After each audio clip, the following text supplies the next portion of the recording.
जान तुम हुक्म तो करो, मैं जान भी दे दूंगा तुम्हारे लिए। आसिम अपनी महबूबा से इश्क भरी बातें कर रहा था।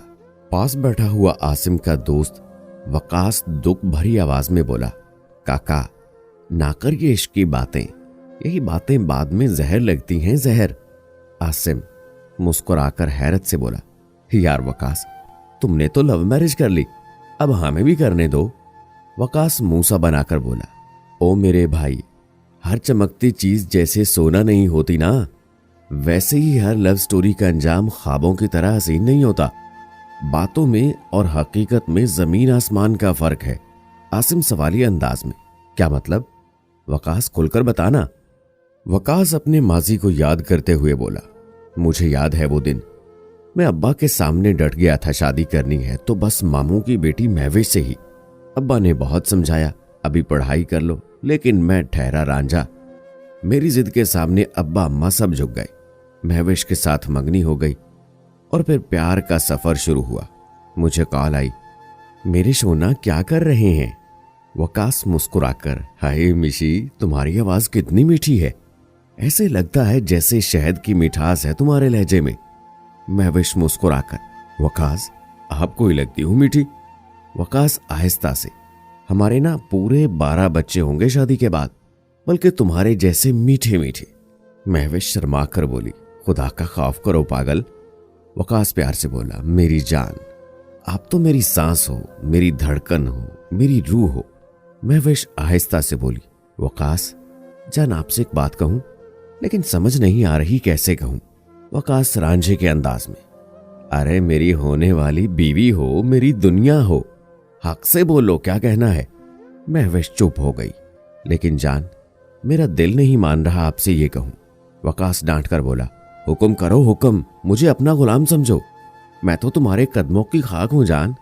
महविश थोड़ी सीरियस होकर बोली, मेरे वकास आप तो मेरे दिल के शहजादे हो। वकास नाराज होते हुए बोला, अच्छा फिर बताओ क्या कहना है। महविश आहिस्ता से बोली, अच्छा सुनो ना, मेरा मोबाइल खराब हो गया, मुझे मोबाइल लेकर दे सकते हो? वकास बिल गेट्स की तरह जज्बात में बोला, जान ये क्या बात हुई, बस इतनी सी बात कहते हुए डर रही थी। मेरी जिम्मेदारी हो, मेरी होने वाली बीवी हो, मेरी आशिकी हो, मैं कल ही अपनी मिशी को मोबाइल ले दूंगा। महविश खुश होकर बोली, आई लव यू मेरे शहजादे। वकास किस करते हुए मोबाइल पे ही, आई लव यू टू मेरी राजकुमारी। अच्छा मैं कल आता हूं मिलने, मोबाइल भी लेकर आऊंगा। वकास ने अपना मोबाइल देखा, पुराना मोबाइल नोकिया का, इस पे भी रबड़ चढ़ाई हुई। जेब में 200 रुपए थे। सोचने लगा कहां से पैसे लूं, कैसे लूं पैसे। महविश जान को मोबाइल जरूर लेकर देना। अपने एक दोस्त को कॉल की, यार बात सुन, मुझे 1500 रुपए उधार चाहिए। दोस्त वकास से भी ज्यादा भूखा था। यार मेरे पास तो जहर खाने के भी पैसे नहीं है। कुछ न सूझी। अचानक नजर पड़ी घर में एक पुराना सा पंखा पड़ा हुआ था, साथ एक मोटर पड़ी हुई पानी वाली, जो कि खराब थे और अब्बा ने छत पे रखी हुई थी। हल्का सा मुस्कुराया, पंखा और मोटर चोरी की कबाड़ को दिया, 1200 का दोनों बिक गए। वकास मुस्कुराने लगा। महविश के लिए मोबाइल लिया और दूसरे दिन मामू के घर पहुंच गया। महविश देखकर मुस्कुराने लगी। सलाम दुआ हुई। घर में कोई भी नहीं था। असल में सब घर वाले एक फौतगी पे गए हुए थे। घर में महविश थी। महविश की आंखों में देखकर बोला, मेरी जान ये देख तेरे लिए मोबाइल। मेरी जान। महविश ने मुस्कुराकर मोबाइल पकड़ा। जानू ये महंगा लग रहा है। वकास किसी चौधरी की तरह, अरे जान इस मोबाइल की क्या औकात भला, हुक्म कर आसमान से तारे लाकर तेरे सर का ताज बना दूं। महविश मोबाइल देखकर बोली, जान फिर भी इतना महंगा क्यों लेके आए? वकास महविश का हाथ पकड़कर बोला, जान महंगे या सस्ते की बात ना करना, कहा ना मेरा सब कुछ तुम्हारा ही तो है। मेरी तो सांसें भी मेरी जान तेरे कदमों की धूल हैं। अच्छा अब मैं चलता हूं, मामू लोग आ जाएंगे फिर। आई लव यू मेरी जान। घर आया, अभी दरवाजे पे पहुंचा था, अब्बा की गालियों की आवाज आ रही थी। अब्बा गाली दे रहे थे। कोई छत पे मैंने पानी वाली मोटर ठीक करवा के रखी थी, साथ पंखा पड़ा हुआ था, कहां गया? वकास चुपके से घर में दाखिल हुआ। अब्बा ने वकास को आवाज दी, इधर आ जरा, छत पे पंखा और मोटर पड़ी थी। वकास जेब से तस्बीह निकाल कर बोला, अब्बा मुझे तो नहीं पता, मैं तो काफी दिन से छत पे नहीं गया। इतना कहकर अपने कमरे में भाग गया। शुक्र है अब्बा को पता नहीं चला। दूसरे दिन महविश की कॉल आई, जानू पैकेज खत्म हो गया, बैलेंस डलवा दो। वकास मुस्कुराकर, जान लो जी आया 1 मिनट में। अब्बा ने पैसे दिए थे, जा मेरे लिए बाल कलर वाली मेहंदी लेकर आ। उन पैसों का महविश को बैलेंस करवा दिया। अब्बा ने पूछा तो कहने लगा, अब्बा पता नहीं चला कहाँ गिर गए। कुछ दिन गुजरे, महविश कहने लगी, जान मैं अपनी दोस्त के साथ एक पार्क आई हुई हूँ, दिल चाह रहा था तुमसे मिलने का, 10 मिनट में आ सकते हो? वकास मुस्कुराया, अरे जान 10 मिनट तो बहुत ज्यादा हैं, मैं बस 5 मिनट में आया। जल्दी से बाइक निकाली, पूरी 150 की स्पीड से पार्क पहुंच गया। पार्क पास में ही था। महविश देखकर हैरान थी, वकास जान इतनी जल्दी? वकास आशिकाना अंदाज में, आप बुलाएं और हम ना आए, ये हो नहीं सकता। और फिर वो दिन आया, दोनों की शादी हो गई। वकास अपना माजी आसिम को बता रहा था। आसिम भी जज्बाती हो गया, वाह वाह वकास साहब, क्या लव स्टोरी थी आपकी। वकास मुंह बनाकर बोला, लानत भेजो लव स्टोरी पे, वो शादी से पहले की बातें थी, अब सुनो शादी के बाद की बातें।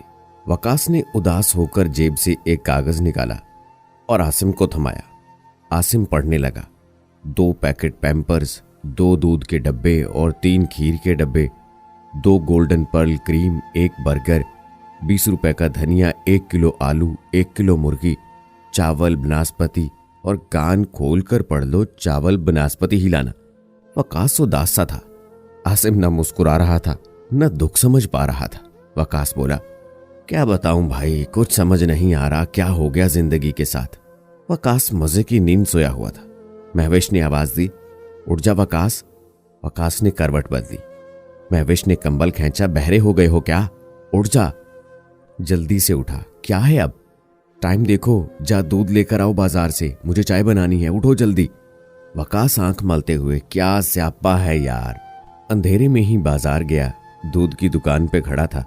दूध वाला वकास की जानिब देखकर मुस्कुराया, वकास मियां आपने शर्ट उल्टी पहनी हुई है। वकास नजरें झुकाकर, यहां जिंदगी उल्टी हो गई, शर्ट की क्या बात करनी। घर आया, नाश्ता करने लगा।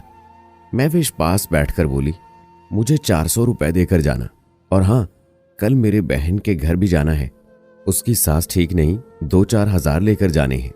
वकास आहिस्ता से बोला, जान पैसे नहीं है मेरे पास।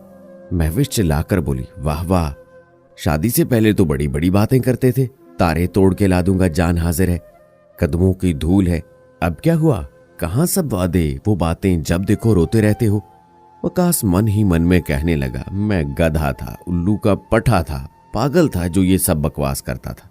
वकास मुंह सा बनाकर बोला, मैं बिल गेट्स की औलाद हूं ना, जो इतने पैसे आ जाएंगे, मैं कोई वजीर आजम हूं। महविश सवालिया अंदाज में, क्या कह रहे हो। वकास मुस्कुराकर, कुछ नहीं जान, मैं तो कह रहा हूं कल चलेंगे, मेरे कपड़े प्रेस कर देना। इतने में बच्चा रोने लगा। महविश चिल्लाकर बोली, वकास बेबी के लिए झूला लेकर आना है, याद है ना। वकास सर खुजाने लगा, अब मेरे अब्बा जान की तौबा, बस एक बेटा अल्लाह ने दे दिया, यही बहुत है, शुक्र है 12 बच्चों वाली बात शादी से पहले की थी। इतने में वकास की फोन की घंटी बजने लगी।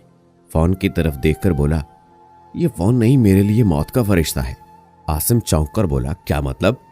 वकास मुंह सा बनाकर, तुम्हारी भाभी फोन कर रही है, उसकी बहन के पास जाना है, मेरा तो दिल कर रहा है मैं घर ही ना जाऊं। आसिम भाई पर्ची इधर दो मुझे, इसमें से एक भी चीज रह गई ना तो मेरी खैर नहीं होगी। बाइक स्टार्ट की, जाने लगा। आसिम बोला, देख भाई, लव बेशक कर, लेकिन लव मैरिज ना करना, मेरी हालत देख लो, कसम से ना रोने को दिल करता है ना हंसने को, कुछ समझ नहीं आ रही जिंदगी की क्या खिचड़ी पक गई है। आसिम अब सारा मामला समझ चुका था। अब वकास 5 की स्पीड पे गाड़ी चलाता हुआ चला गया। आसिम मुस्कुराकर कहने लगा, महविश गलत नहीं है और ना ही वकास गलत है, असल में शादी से पहले और बाद की लाइफ में बहुत फर्क है। वकास ने बहुत से ख्वाब दिखाए थे, बेपनाह मोहब्बत दी थी शादी से पहले महविश को, लेकिन अब जिम्मेदारियां और हालात ने वकास को थका दिया है। जो महविश को अब वो पहली सी मोहब्बत नहीं दे पा रहा, और महविश वकास को शादी से पहले किए वादों की तरह देखना चाहती है, जो कि अब नामुमकिन है। मुझे समझ आ गया है, शादी से पहले जज्बात में आकर वो वादे ना करो, वो ख्वाब ना दिखाओ जो हकीकत ना हो सके, क्योंकि शादी के बाद हालात कुछ और होते हैं, जज्बात कुछ और होते हैं। और हाँ, एक दूसरे को समझने की कोशिश करें, और जो आज अपनी मोहब्बत से बड़े बड़े दावे कर रहे हैं, वो छोड़ दें, क्योंकि शादी के बाद ये दुख के सिवा कुछ नहीं होते। उम्मीद करते हैं कि हमारी ये वीडियो भी आपको पसंद आई होगी और हमारी इन बातों पे कोई अमल भी करेगा। वीडियो पसंद आई है तो इसको लाइक करें, चैनल को सब्सक्राइब करें और मुझे अगली वीडियो तक इजाजत दें। अल्लाह हाफिज।